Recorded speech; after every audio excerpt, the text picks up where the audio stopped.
de ce match. À l'issue d'une finale renversante, c'est finalement sur une double faute que le nordiste Zakaria Azaz s'est imposé au tournoi Tennis Europe de Bar-le-Duc. Mes sets, vraiment, j'ai super bien joué. Dans le deuxième, il a été plus agressif que moi. Et dans le troisième, lui, il est un peu moins dedans et moi je joue vraiment bien dans le troisième. C'est pas mal pour la confiance surtout, pour les prochains tournois. Franchement, il fallait que je le gagne pour la confiance.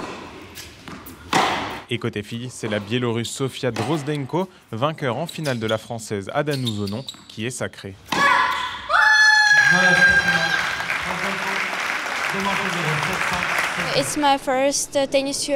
C'est mon premier titre en simple sur un Tennis Europe. Je suis très fière de moi. C'est comme un tournoi professionnel, donc c'était vraiment génial et j'ai profité de cette semaine ici.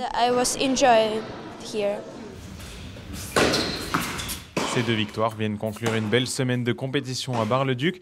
140 matchs au total où les meilleurs espoirs européens de moins de 14 ans se sont affrontés. L'occasion pour ces pépites de prendre de l'expérience sur la scène continentale. C'est un premier pas pour les lancer, aller chercher les points et puis continuer leur formation. Donc c'est important que la France s'organise. Nous on se bat pour qu'il y ait des tournois U14, des tournois juniors après, différentes catégories pour la formation. Donc ce sont des tournois incontournables pour nous. D'ailleurs on vient chaque année. Une édition 2025 encore plus réussie que les 5 précédentes au complexe de la Côte Sainte-Catherine, avec notamment de nouvelles nationalités en compétition. Un très beau bilan à nouveau, une 6e belle édition avec des joueurs qui viennent de tout le continent européen, mais pas que, puisqu'on a accueilli aussi des Australiens, des Chinois, des Américains. On voit aussi que les entraîneurs reviennent, preuve que donc, le tournoi plaît et que l'organisation plaît, et ça c'est très important pour nous. Et puis on voit derrière moi que les tribunes sont très bien remplies, puisque j'imagine là comme ça, à vue de nez, qu'il y a bien 200 personnes. Donc c'est que le tournoi plaît, pas forcément qu'il y a des sportifs, donc c'est un vrai plaisir de pouvoir voir tout ce monde-là aujourd'hui. C'est une super vitrine. Il faut savoir qu'il n'y a que 6 tournois de cette importance en France dans cette catégorie.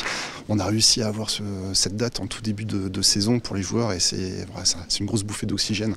Sur Bar-le-Duc, je crois que depuis 2020, la première édition, on a dû accueillir à peu près 600 à 700 joueurs venant du monde entier. Donc c'est génial. Petit à petit, le tournoi barisien fait son trou dans le calendrier tennistique européen. Il faut maintenant attendre quelques années pour voir toutes ces graines de champions sur les tournois du Grand Chelem.